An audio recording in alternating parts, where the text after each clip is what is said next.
Oi, gente, estamos aqui de volta, né? Hoje a gente vai falar um pouquinho sobre a questão das funções psíquicas e suas alterações.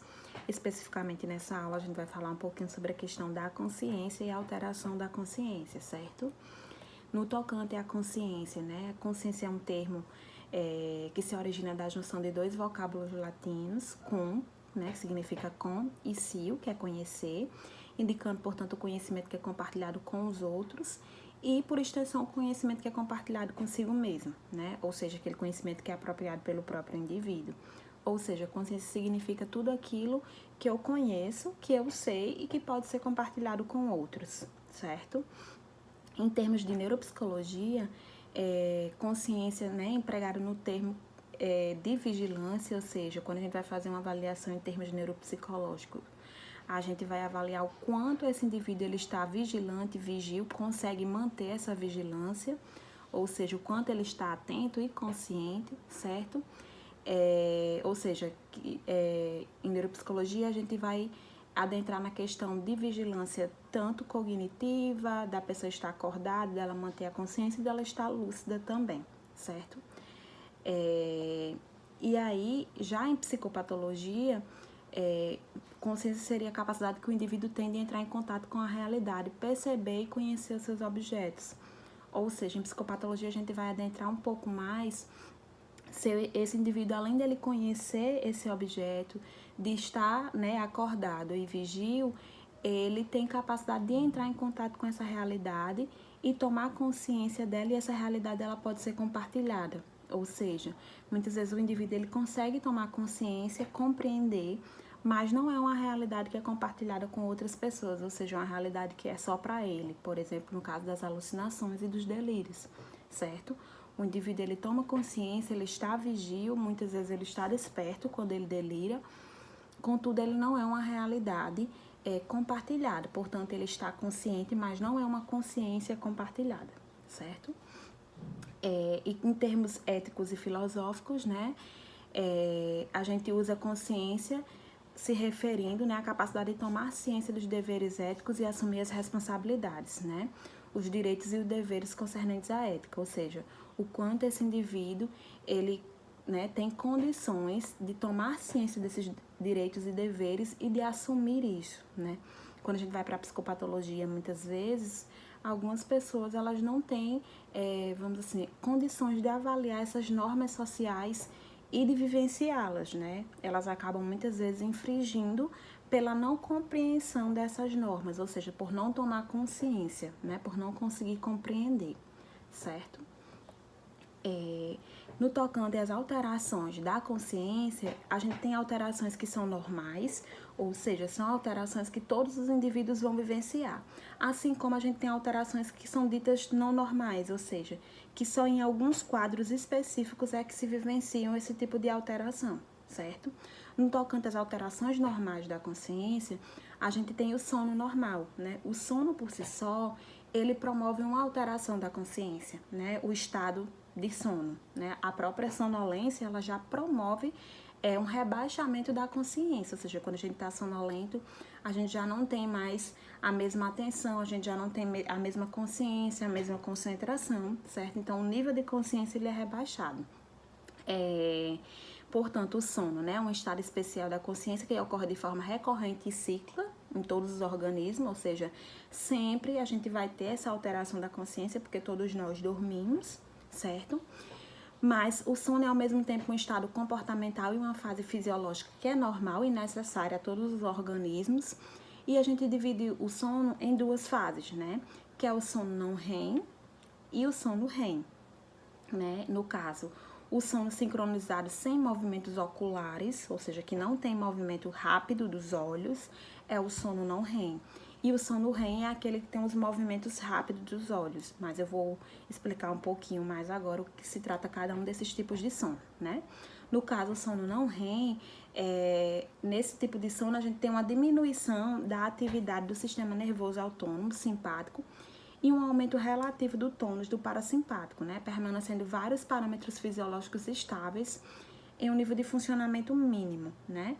No caso do sono não REM, É o sono mais profundo. Ele tem algumas fases que eu não vou adentrar aqui, porque não é o nosso objetivo, mas é o sono que a gente tem mais profundo, né, durante a noite.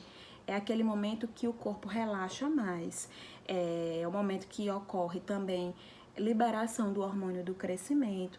Então, seria o momento do sono que a gente, de fato, consegue muito mais descansar do que o sono REM, certo? Então, no sono não REM, a gente consegue descansar mais, a liberação do hormônio do crescimento e a parte mais profunda do sono, certo?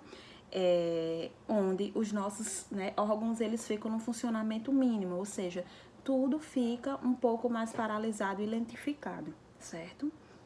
No sono REM, o sono REM, ele é um sono qualitativamente diferente. É como se fosse um sono um pouco mais leve do que o sono não REM, certo? É como se fosse um sono um pouco mais instável no sistema nervoso autônomo simpático. A gente tem uma variação das frequências cardíacas e respiratórias, da pressão arterial, do fluxo sanguíneo também.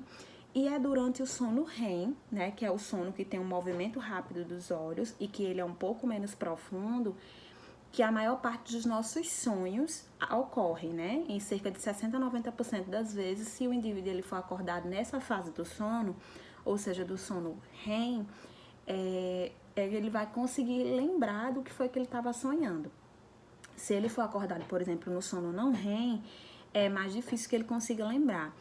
E tem uma fase do sono não REM que, se o indivíduo ele for tentar ser acordado, é mais difícil, porque é um sono mais profundo. Então, a gente tenta acordar, às vezes o indivíduo demora ou não consegue acordar, certo? Quando a gente vai falar em termos de sonho, né, que eu disse que ocorre muito mais no sono REM, o sonho também é uma alteração da consciência, mas é uma alteração normal, ou seja, todos nós temos sonhos, certo? Que é um fenômeno que se associa ao sono, certo? E, portanto, né, a maioria das pessoas, como eu disse, vai sonhar várias vezes durante uma mesma noite, mas pode acontecer que ela não recorde desse sonho, né? Porque se elas forem acordadas ou despertadas após mais de 8 minutos de um sono REM, né, que é o sono onde geralmente a gente sonha, geralmente é difícil que a pessoa lembre, né, se ela for acordada mais tempo depois desse sono, né, porque durante uma noite a gente vai variando, vai ciclando. Então, a gente tem sono não REM, depois que o ciclo termina, a gente vai para o sono REM, depois volta para o sono não REM, né? A gente, sim, um sono aí de umas 8 horas, a gente tem em torno de 3 a 4 ciclos por noite, certo? No tocante aos sonhos, que também é uma alteração da consciência normal, eles são vivências predominantemente visuais, né? Pode acontecer nos sonhos percepções auditivas ou olfativas ou táteis, mas o mais comum é que sejam visuais. Até auditivas é um pouco comum, mas olfativas e táteis, ou seja, a pessoa sentir cheiros, ter sensações táteis já não é tão comum, mas pode acontecer, certo? Além das alterações normais da consciência, como o sono e o sonho, a gente tem alterações que são patológicas, certo? Ou seja, a consciência ela pode se alterar tanto em processos fisiológicos normais como processos patológicos. A gente tem alterações patológicas tanto quantitativas quanto qualitativas da consciência, né? Em termos quantitativos, a gente tem variações do nível de consciência, ou seja, essa consciência ela pode se rebaixar, né? E mudar o nível de consciência ao longo do tempo, certo? A gente tem diversos graus de rebaixamento da consciência. Eu vou falar primeiro de um deles, que se chama obnubilação ou turvação da consciência, certo? Quando a consciência ela fica turva, ou seja, ela fica meio confusa, né? Trata-se do rebaixamento da consciência em grau leve a moderado, ou seja, dentro da obnubilação e da turvação da consciência, a pessoa ela pode ter um rebaixamento desde leve, quando, por exemplo, alguém bebe, sendo que eu não estou falando de uma bebida que já chegue num nível de turvação da consciência muito profundo, mas ela bebe ao pouco de uma quantidade que já deixa a consciência dela um pouco turva, ela fica um pouco tonta, ela demora a responder um pouco os estímulos, ela já fica com o andar um pouco difícil, mas nem tanto. Então, ela já estaria ali num rebaixamento de nível leve. Assim como ela pode ter um rebaixamento de nível moderado. Ou seja, quando a pessoa ela tem uma intoxicação por embriaguez, que ela já às vezes não consegue andar direito, já não consegue pronunciar bem as palavras, já não consegue compreender muito bem o que se pergunta a ela, né? Então, isso aí já seria um nível moderado, né? De obnubilação ou de turvação da consciência, certo? Geralmente, nessa questão da obnubilação, né? O paciente ele tem dificuldade para integrar as informações sensoriais oriundas do ambiente. O paciente ele se encontra assim um tanto perplexo, geralmente, e tem a compreensão dificultada, né? Podendo o pensamento ele estar ligeiramente confuso, ou seja, se o pensamento está confuso, a expressão, a fala vai estar confusa. Ele vai responder os estímulos ou as perguntas que forem feitas de forma confusa. A obnubilação, né? Ela pode ocorrer também em alguns estados epilépticos, né? Ou seja, quando a pessoa ela tem algum ataque epiléptico, né? E quando ela tá ali voltando, né? Porque uma epilepsia, ela vai mexendo no nível de consciência. Então, quando ela tá voltando dessa crise, se alguém já presenciou, vê que a pessoa ela fica um pouco confusa, que ela fica um pouco lentificada, ela demora a responder, a compreender os estímulos, até que aos poucos a consciência dela vai voltando a um nível normal, certo? Então, isso também seria a obnubilação da consciência. Ou em casos mais graves de intoxicação pelo álcool, ou por algum outro tipo de droga que também vai mexer no nível de consciência, certo? Depois da obnubilação, a gente tem o nível do sopor, né? Ou sopor, que é um estado de marcante turvação da consciência, no qual o paciente ele pode ser despertado apenas por um estímulo enérgico, sobretudo de natureza dolorosa. Ou seja, nesse caso, o paciente ele já está com a consciência muito mais comprometida do que lá na turvação da consciência, certo? Ou seja, num nível grave de intoxicação pelo álcool, ou seja, que a pessoa já não consegue mais andar sozinha, ela precisa de ajuda, ela já não consegue responder muito bem aos estímulos, ou seja, que a pessoa ela não entrou ainda no coma, né? Porque o próximo nível é o coma, né? Quando a pessoa ela já não começa mais a responder aos estímulos. Aqui ela ainda está respondendo, mas ela já está um pouco mais lentificada, né? Ela geralmente apresenta reações de defesa, mas elas são muito poucas. Mas ela tem quase incapacidade de reação espontânea, ou seja, alguém vai precisar levantá-la, alguém vai precisar levá-la, carregá-la, né? Ou seja, ela já pode entrar em um nível de desmaio, certo? Sem ser o coma, mas ela já pode estar desmaiada. A motricidade dela vai estar bastante prejudicada, ou seja, ela já não conseguiria andar sozinha, já teria dificuldade de falar, né? Então, já estaria bastante comprometido. E o nosso terceiro, né, vamos dizer, alteração patológica da consciência em nível quantitativo é o coma, né, que é o grau mais profundo de rebaixamento do nível de consciência. No estado de coma, a gente já não tem atividades voluntárias conscientes. Eu não vou entrar aqui, mas a gente tem vários níveis de coma. A gente tem o coma nível 1, nível 2, o coma nível 3... e o coma nível 4, né? Sendo que o coma nível 4, ou seja, é onde a consciência ela está praticamente totalmente comprometida, que é quando a gente diz que houve morte cerebral, certo? Mas só para que vocês entendam, quando a gente fala de coma, o coma ele tem vários níveis, ou seja, a consciência vai cada vez mais sendo comprometida e a pessoa vai entrando em níveis mais complexos, certo?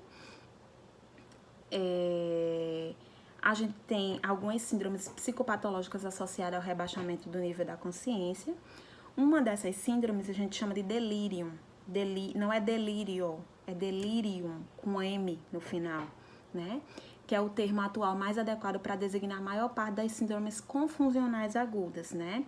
Ou seja, que são síndromes que causam confusão na consciência e um rebaixamento no nível da consciência. A gente tem uma base orgânica, né, de nível de consciência. É um termo que dá ênfase ao aspecto confuso do pensamento e do discurso do paciente, ou seja, a gente tem uma base orgânica para que esse rebaixamento da consciência ele ocorra.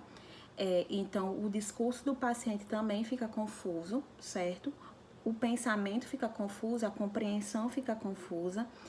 E ele é diferente do delírio, né? Que é aquele que eu já falei nas aulas, né? Que quando alguém tem, por exemplo, um estado esquizofrênico, muitas vezes a pessoa ela tem alucinações, que são geralmente visuais, ou delírio, ou seja, os pensamentos ficam confusos. Mas diferente do delírio com M, o delírio lá da esquizofrenia é quando a pessoa ela tem o juízo de realidade afetado, ou seja, a avaliação da realidade da pessoa, né, a avaliação que ela faz sobre os fatos e sobre a realidade, não condiz à realidade. Ou seja, não é uma realidade compartilhada, ou seja, aquilo que ela está delirando, aquela ideia de que tem alguém perseguindo ela, não é realidade. No delírio não tem, vamos assim dizer, alteração do juízo de realidade. A pessoa ela está ainda consciente. Então, a realidade ela é compartilhada. Contudo, ela está com a consciência dela um pouco turvada. Então, ela está um pouco lentificada, o pensamento está um pouco confuso, mas ela não está criando ideias que não são compartilhadas com a realidade, certo? As ideias são compartilhadas, ela consegue te compreender, só que ela vai ter um processo de lentificação nisso, certo?